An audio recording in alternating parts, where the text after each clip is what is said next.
What is going on, guys? Judo Sloth here, and welcome to some Clash of Clans Town Hall 8 war attacks. We're going to be looking at my two attacks from a recent war. These are two easy attacks, to be fair, but it's quite nice because it highlights how you can really pick apart the weaknesses of a base and use that to your advantage. So this first one I'm going to hit with mass dragons. Quite easy. I don't know why this defender had two air defense stuck together like that. So it's very easy for me to just zap Quake this and take both of them out of the picture. Now I decided to take 3 lightning spells with me on this raid because since I'm going to deploy them in between the 2 air defense, there's a chance that 2 wouldn't take them both out, and you'll see that is actually the case. So when you're initially planning your raid, you have to weigh up the pros and cons. What are the benefits versus the risks? So the example on this raid is that I could have took 2 lightning spells to try and take out them 2 air defense initially with the Quake spell. That would have been a bigger risk than using a rage spell right now to try and push my dragons to that remaining air defense.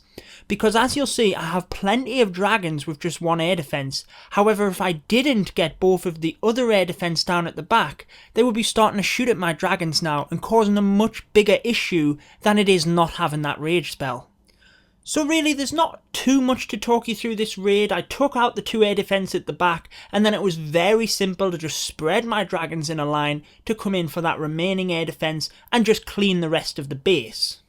But what I really hope to bring to you from showing you this raid is more so for beginners, is just taking the time to pick apart the base and plan the air defenses, how you're actually going to do the raid and not just fly your troops in, because that's how you're initially going to set out your Clash journey in becoming a better attacker. I mean, it really wasn't that hard, was it?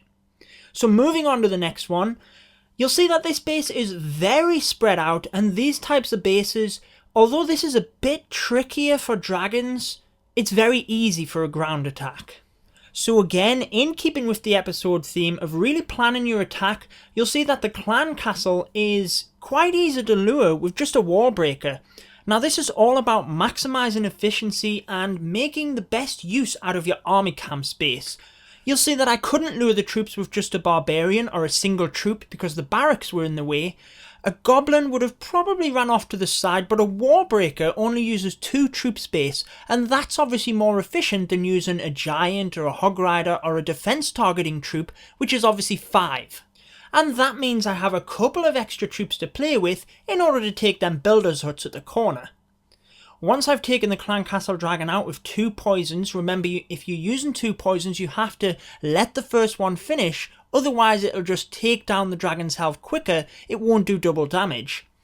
Golems out nice and wide with wizards to create a funnel. That allows me to bring my Valks, P.E.K.K.A and a few heavier troops into the core. That starts to occupy a lot more of the defences, and once that takes place I can bring some hog riders and balloons, surgically deploy them in the defences at the back end in order to easily take out this base. So in terms of planning for these spread out bases like this, it was simple really. There's no walls on the inside. Once I had my ground troops in there, they were free to just run around the base, and I just used a heal spell to maintain their health. Also, what tends to be great on these bases is that the ring of defences on the back end tend to be out of range of the defences in the core, and therefore makes it ideal for you to bring in them defence targeting troops nice and surgically to help pick apart the base. So I hope that was helpful. I know that was probably more targeted towards beginners, but I hope you enjoyed watching it anyway. I've been your host, Judo Sloth. Make sure to subscribe for more Clash of Clans, and until next time, peace out, guys. Stay tuned for more Clash of Clans.